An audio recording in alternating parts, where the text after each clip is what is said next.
Hello everyone, welcome है आप सभी का आपके अपने ही चैनल तरु वाटिका में।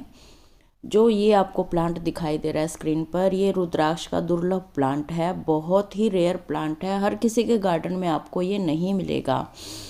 और रुद्राक्ष के बारे में ये कहानी प्रचलित है कि जहाँ जहाँ शिव जी के आंसू गिरे थे वहाँ वहाँ पर ये प्लांट ग्रो हुआ था।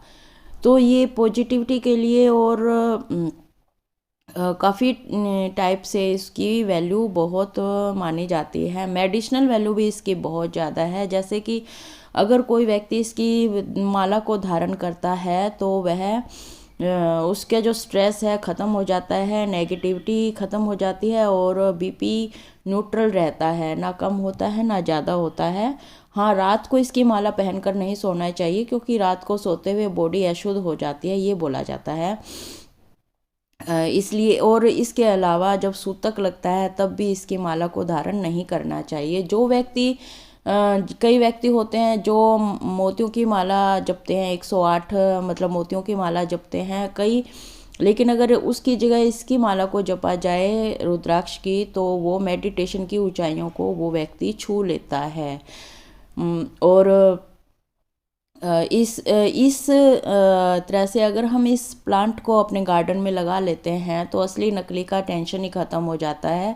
हम अपने खुद के रुद्राक्ष प्राप्त कर सकते हैं, क्योंकि ये जो प्लांट है ये लगाने के 7 साल के बाद फ्रूटिंग देता है और इस पे वाइट कलर के फूल आते हैं, जिसके जो बीज होते हैं वो रुद्राक्ष के रूप में यूज किए जाते हैं। रुद्राक्ष उनको बोला जाता है, वाइट कलर के फूलों का, जब पककर तैयार हो जाते हैं जब।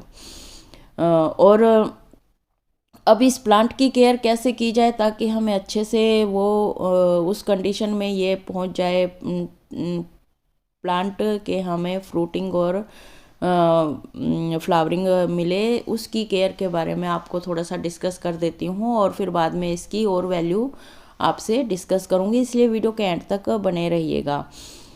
ये जो प्लांट है ये वैसे तो ठंडे इलाकों का प्लांट है, देहरादून उत्तराखंड वगैरह का, नीलगिरी आसाम, नीलगिरी की पहाड़ियाँ और आसाम की साइड का, लेकिन और बाहर से ही नेपाल और इंडोनेशिया का भी नेटिव माना जाता है, वहाँ पर असली रुद्राक्ष मिलते हैं, ये बोला जाता है। और ये जो प्लांट है ठंडे प्रदेशों का प्लांट है, लेकिन इसका जो ग्रोइंग पीरियड है वो समर है। इसको अप्रैल मई में लगाना चाहिए और अगर आप ज़मीन में इसको लगाते हैं तो 1 महीना पहले इसको लगाना, 1 महीना पहले जहाँ ज़मीन पर आप लगाओगे वहाँ पर 1x1 या 2x2 का गड्ढा खोद कर उसमें 2-2.5 किलो गोबर खाद और जो जमुना सैंड और मिट्टी मिक्स करके डाल देनी चाहिए और 1 मंथ के बाद फिर इसको लगाना चाहिए प्लांट को। ज़मीन में इसकी हाइट बहुत अच्छी जाती है, बहुत अच्छी ग्रोथ होती है। और जैसे कि मैंने बताया वेल ड्रेन मिट्टी होनी चाहिए। अभी जैसे बताया पोट में भी अगर आप लगाते हैं, पोट भी लेते हैं तो बड़े साइज का पोट लेना चाहिए, क्योंकि ये काफ़ी बड़ा प्लांट जाता है, छोटे पोट का प्लांट नहीं है। और वाटरिंग का जहाँ तक सवाल है, जो इसको फिंगर से टच करके देखना चाहिए ऊपर की लेयर को। अगर आपको मॉइस्चर दिखाई देता है, फील होता है, तो पानी डालने की ज़रूरत नहीं है। अगर ड्राई फील होता है तो फिर पानी आप डाल सकते हैं, क्योंकि ज़्यादा पानी से रूट्स रोट होने लग जाते हैं और जो प्लांट है आपका मर सकता है। इसलिए पानी की निकासी बहुत ज़्यादा ज़रूरी है, एक्स्ट्रा पानी की। और इंसेक्ट वगैरह का अटैक हो तो आप नीम ऑयल का स्प्रे कर सकते हैं, उससे प्लांट हेल्दी रहेगा। 1 मंथ या 15 दिन के इंटरवल के बाद रेगुलर करेंगे तो प्लांट वैसे भी हेल्दी रहेगा। और कम से कम 6 घंटे की सनलाइट, डायरेक्ट सनलाइट इसको 6-7 घंटे की बहुत ज़रूरी है। इसके डायरेक्ट सनलाइट बहुत ज़रूरी है, धूप में रखना बहुत ज़रूरी है मतलब। और ये तो था मोटा मोटा इसकी केयर के बारे में। अब हम बताते हैं कि ये प्लांट, ये जो रुद्राक्ष होता है असली, अगर आप खरीद कर लाते हैं रुद्राक्ष तो असली नकली की पहचान हम कैसे करें। जैसे कई बिजनेसमैन होते हैं वो चीट करते हैं, नकली बनाकर बेच देते हैं, तो उसके लिए हमें क्या करना चाहिए। जब हम कोई भी रुद्राक्ष लेकर आते हैं तो उसको पानी में डालकर देखना चाहिए। अगर वो डूब जाता है, नीचे बैठ जाता है, तो इट मीन्स वो असली है।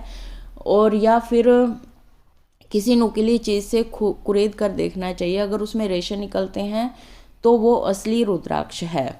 अगर रेशे नहीं निकलते हैं तो नकली रुद्राक्ष है। इस तरह से अगर हम रुद्राक्ष खरीद कर लाते हैं तो वो हमें ऐसे पहचान करनी चाहिए। और एक मुखी जो रुद्राक्ष होते हैं वो बहुत ही दुर्लभ होते हैं, बहुत रेयर होते हैं। और जो पंचमुखी रुद्राक्ष होते हैं, कई टाइप के आते हैं रुद्राक्ष। अगर जो पंचमुखी रुद्राक्ष होते हैं वो शिव जी का रूप माने जाते हैं। कहते हैं कि अगर जो व्यक्ति पंचमुखी रुद्राक्ष धारण कर लेता है तो जो अगर उसके ऊपर नर हत्या का भी दोष होता है तो वो भी खत्म हो जाता है।